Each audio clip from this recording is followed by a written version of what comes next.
पितृ किसे कहते हैं? पितृ कौन है? पितरों के यात्रा के पड़ाव क्या हैं? तिथि का श्राद्ध और पक्ष के श्राद्ध में क्या फ़र्क है? श्राद्ध क्यों किया जाता है? तो आज के वीडियो में हम यही सब पॉइंट्स पे बात करने वाले हैं। नमस्कार साथियों, मैं हूं आपका प्यारा दोस्त हेमंत और हम यादों के गुल्लक के आज के सफ़र में चलते हैं श्राद्ध स्पेशल। तो दोस्तों, सबसे पहले हमारे लिए जानना ज़रूरी है कि पितृ कहते किसे हैं।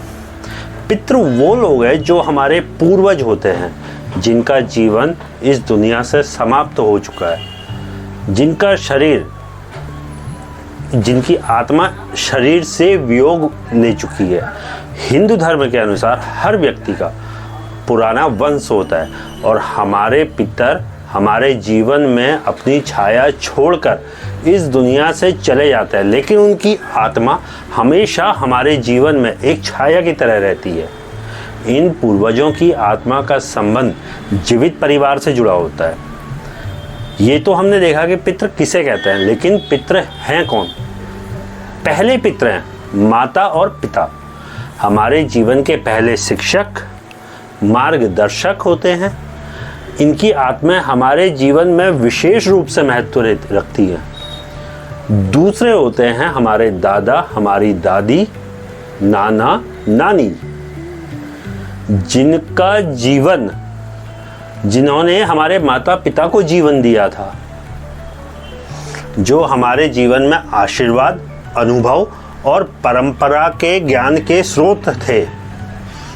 और तीसरे होते हैं हमारे परदादा, परदादी, ताऊ, ताई, मामा, मामी, हमारे पुराने सदस्य, जिनके द्वारा हमारे परिवार की पहचान और संस्कार विकसित हुए।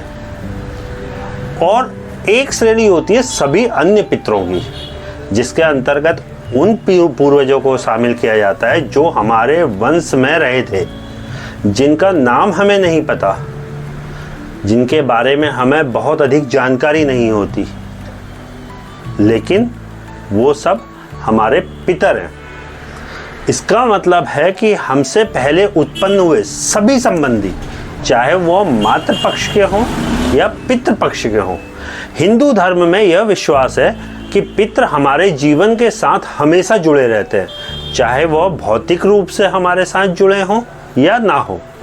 उनका आशीर्वाद ही हमें जीवन में विभिन्न संघर्षों और समस्याओं को पार करने की हिम्मत देता है। पितृ हमारी मदद के लिए हमेशा हमारी आत्मा के संपर्क में रहते हैं और वे हमारी राह देखते हैं। साथियों, अब हम जानते हैं कि पितरों की यात्रा के पड़ाव क्या हैं। मृत्यु के बाद जब किसी व्यक्ति की मृत्यु होती है तो उसका शरीर आत्मा से मुक्त हो जाता है। यह आत्मा सबसे पहले भूतलोक, जो हमारी पृथ्वी है, इसे भूतलोक कहा जाता है, भूतलोक से पितृलोक की यात्रा पर निकलती है। आत्मा का शरीर से विलग होना, मृत्यु के बाद शरीर के सभी भौतिक तत्व जैसे पानी, पृथ्वी, अग्नि धीरे धीरे समाप्त हो जाते हैं और आत्मा शरीर से निकलकर एक नए स्थान की ओर यात्रा करती है, जहां आत्मा सबसे पहले यमराज के पास जाती है, जो मृत्यु और पुनर्जन्म के देवता हैं। यमराज के सामने आत्मा के कर्मों का लेखा जोखा होता है। यहाँ तय होता है कि आत्मा को शांति मिलेगी या उसे पुनर्जन्म लेना होगा। इसके बाद हमारी आत्मा जाती है पितृलोक में। हिंदू विश्वास के अनुसार जब आत्मा का यमराज द्वारा मूल्यांकन हो जाता है तो उसे पितृलोक भेजा जाता है। पितृलोक वह स्थान है जहां आत्मा अपने पितरों से मिलकर शांति प्राप्त करती है। यह एक तरफ से आत्मा की शांति की शुरुआत होती है। यहाँ यह अपने कर्मों का मूल्यांकन करती है। पितृलोक में कुछ समय बिताने के बाद आत्मा अगले पड़ाव के लिए जाती है। अगला पड़ाव होता है यमलोक, जिसे तीसरा पड़ाव कहा गया है। यह वह स्थान है जहां आत्मा को यमराज और उनके सहयोगियों द्वारा अंतिम निर्णय सुनाया जाता है।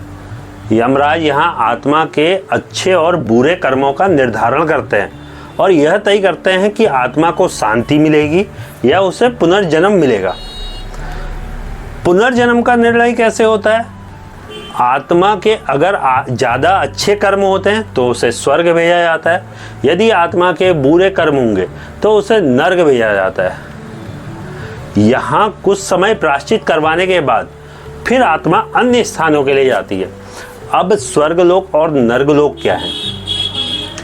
यदि आत्मा ने जीवन में अच्छे कर्म करे हैं तो उसे स्वर्गलोक भेजा जाता है, जहाँ स्वर्गलोक में दिव्य सुख, आनंद और शांति का अनुभव होता है। यह एक सुखमयी स्थिति है जहाँ आत्मा मोक्ष के करीब होती है, लेकिन यह हमेशा के लिए नहीं रहता। स्वर्ग का जीवन एक सीमित समय का है। कुछ समय बाद आत्मा को पुनः धरती पर भेजा जाता है या फिर वह मोक्ष प्राप्त कर लेती है।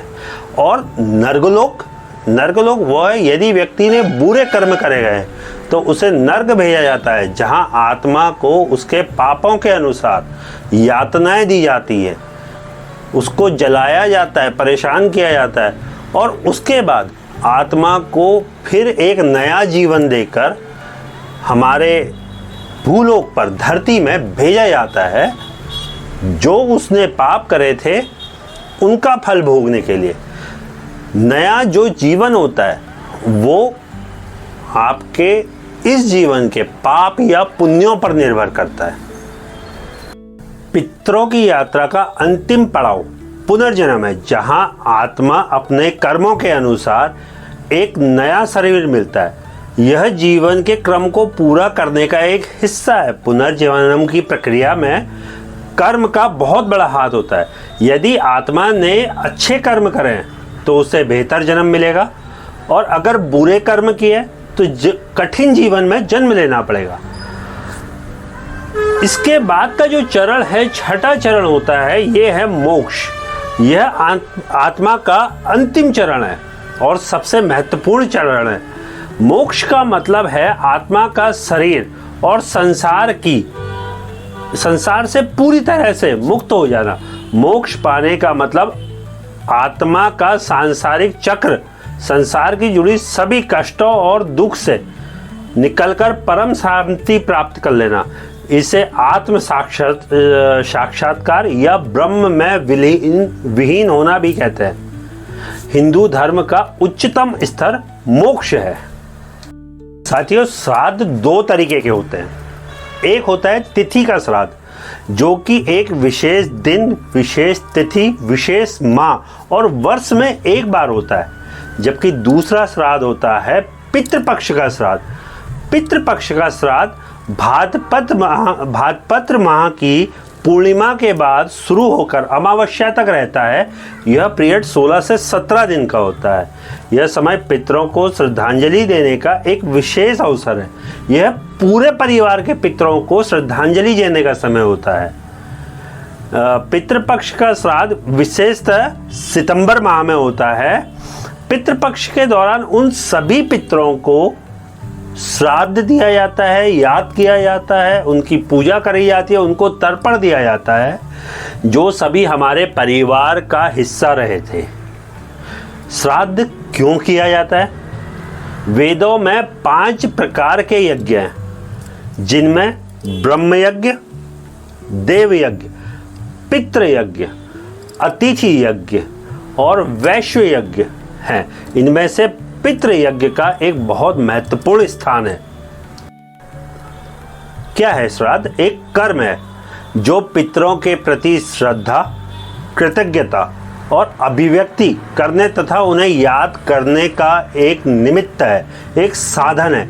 जिन पूर्वजों के कारण आज हमारा अस्तित्व है, जिनसे गुण और कौशल आदि हमें विरासत में मिला है, उनका हम पर न चुकाया जा सकने वाला ऋण है। हमारे पूर्वज पूजनीय हैं। हमारे पितरों द्वारा जो उन्होंने कष्ट झेले हैं, जो उन्होंने हमारे लिए बलिदान दिया है, हम श्राद्ध द्वारा उन्हें सम्मानित करते हैं। गीता के अध्याय 9 श्लोक 25 के अनुसार पितर पूजने वाले को पितर, देव पूजने वाले को देव और परमात्मा पूजने वाले को परमात्मा प्राप्त होते हैं। पुराणों में आता है कि पितृपक्ष के समय हमारे पितृ यमलोक से अपना निवास छोड़कर हमारे घरों में, हमारे भूतलोक में, मृत्युलोक में आते हैं। वो यहाँ मुख्यतः 3 कारणों से आते हैं। पहला है कि पितृ देखते हैं कि हमारी संतानें, हमारे वंश कैसे हैं। दूसरा कारण है कि पितृ ये देखते हैं कि हमें अन्न जल प्राप्त होगा या नहीं। और तीसरा कारण है कि पितृ देखते हैं हमारी मुक्ति का कोई कर्म हम उनके वंशज कर रहे हैं या नहीं। भूख पितरों को भले ही ना हो, उनकी भौतिक भूख नहीं होती क्योंकि उनके पास शरीर नहीं है, लेकिन आत्मिक भूख उनको महसूस होती है। और इस आत्मिक भूख को हमारे द्वारा किए गए तर्पणों के द्वारा ही शांत किया जा सकता है। पितरों का श्राद्ध करने से, उनके आशीर्वाद से जीवन में सुख समृद्धि आती है। यह माना जाता है कि पितरों के श्राद्ध का तर्पण दिया जाता है तो उनका आशीर्वाद प्राप्त होने से घर में धन समृद्धि शांति का वास होता है। इसके अलावा कोई भी कठिनाई, कोई भी बाधा या कष्टों का सामना करने के लिए पितृ हमारी आत्मा से डायरेक्ट संपर्क में रहते हैं। श्राद्ध करने के कई कारण होते हैं जो कि आत्मिक, सामाजिक और धार्मिक दृष्टिकोण से बहुत महत्वपूर्ण होता है। मुख्य उद्देश्य पितरों की आत्मा की शांति, ऋण चुकाने, आशीर्वाद प्राप्त करने, कर्मों का मूल्यांकन और परिवार की एकता बनाए रखने के लिए होता है। पितरों की पूजा और तर्पण से परिवार में समृद्धि, शांति और खुशहाली आती है और यह एक अद्वितीय असर होता है। जब हम अपने पूर्वजों को सम्मान अर्पित करते हैं तो पितृ हमारे ऊपर अपना पूरा आशीर्वाद की छाया बनाए रखते हैं। तो दोस्तों, यादों के गुल्लक के आज के इस सफ़र का ये शो आपको कैसा लगा, प्लीज़ मुझे कमेंट करके बताइएगा। पितरों का श्राद्ध जरूर करिएगा। पितरों के श्राद्ध के समय संयम जरूर बनाइएगा। संयम अर्थात मीठ, मांस, मदिरा, इन सारे सेवनों से दूर रहिएगा। ये एक 17 दिन का समय होता है जो हमारे पितरों के लिए समर्पित समय है। पितरों को उन्होंने हमारे लिए जो कुछ भी करा है उसके लिए श्रद्धा देने का समय है। इसी के साथ जय श्री राम, जय महाकाल।